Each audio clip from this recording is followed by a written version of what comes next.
همدوران عزیز 3 یولی سال 2024 می باشد و من حاضر یک نوار رو به شما پیشنهاد میکنم با آیدی در کدام حالت قرار داشتن انگورهای ما.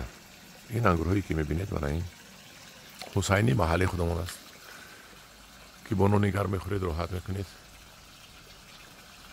و این درخت سال 2007 شنوندگی هم من 18 سال میشه بدم. ببینید چقدر سرحاصیل انگورهایش رو من 3 مرتبه دارو زدم، در حالتی به نهایت خوب قرار دارن، حالی کلان میشوند. این هنگام پختنش آبگیریش باید کلان میشود.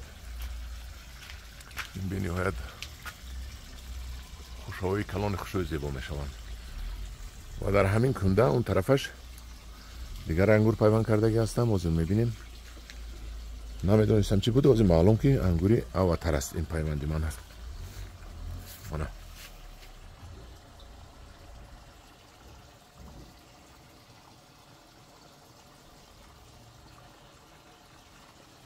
این طرفش انگوری اواتر بوده است، ایناش لیکن اواتر نیست، اینش با دیگه خیل است. اینش شما سال آینده میبینیم چی خیل است و میگذاریم به دیگر انگور. این شاهانه است، شاهانه به رنگ در آوردن آمده است، من رنگ گرفته ایستاده است. بهترین شاهانه ها می شود اینجا در مد اول میپزد. در اول این شاهانه رو میخوریم و اینم شاهانه است، اینم شاهانه است. ولی وقتی پختنش بعد این کلون میشود، از این قدر کلون نیست. انا دونش پزد کلون میشود.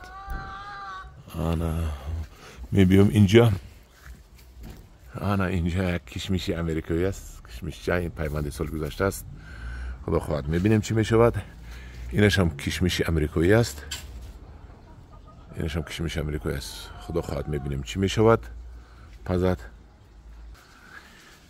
انا اینجا یک دیگر انگور داریم، همین کشمش محلی ما برینو چیز حسینی محلی برین میگه حسینی دراز میشود. این میخ دمس که گفته از گرفتیم، لیکن من سالی گذشته دیدم از حسینی مو درستر می شود. افتش حسینی بارینو لیکن درستر می شود. در یک تنه انگور 3 نمود انگور است. همین انگوری گفتگی من و اواتر منه اواتر رنگ گرفته ایستاده است و خیلوین افسانه منه. این کشمش است افسانه و این چونین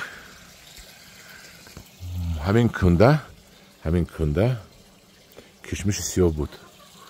من پیوند کردم با گفتم که افسوس کشمش سیاه محلی نیست کردم که نه، یک طرفش برآمدگی بود است منم است. این کشمش سیاه محلی خودمون با مزه میبشود که بنیاد با مزه. انا در یک انگور 3 نمود کشمش سیاه محلی افسانه. انا بعد وای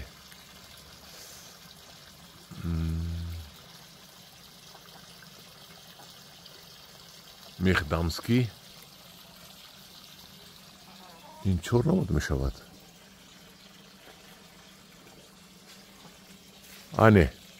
درست این کنده ده خیلوین افسانه حسینی دراز محلی نوی اعلا و کشمش سیاه اواتر در این کنده الوهیده. من حیران شدم چه خیلی حساب کردم. انا همدیران عزیز این نشونمایی انگورها می باشد. انا اینش کشمش اسکندری بینه چخل بسیار می بندد و خوشه های چهل زیبا دارد. این بینید ولی این پزد این کشمش است. این پزد اگر شما راحت میکنید، من این رو به شما پختگیش رو نشون تیم بینیهاد این با کشمشی با مزه می باشد. این بینید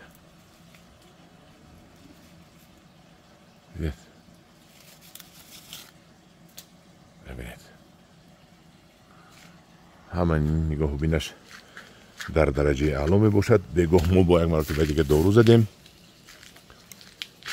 خلاصه گپ هم دیوران عزیز هم خیلی مهنت کنید راحت میکنید بعد نون گرم خاطر میخورید یا انگور راحت میکنید خیلی هم دیوران عزیز در پناه خدا باشید معقول باشد یک تک یک لایکتون رو گذارید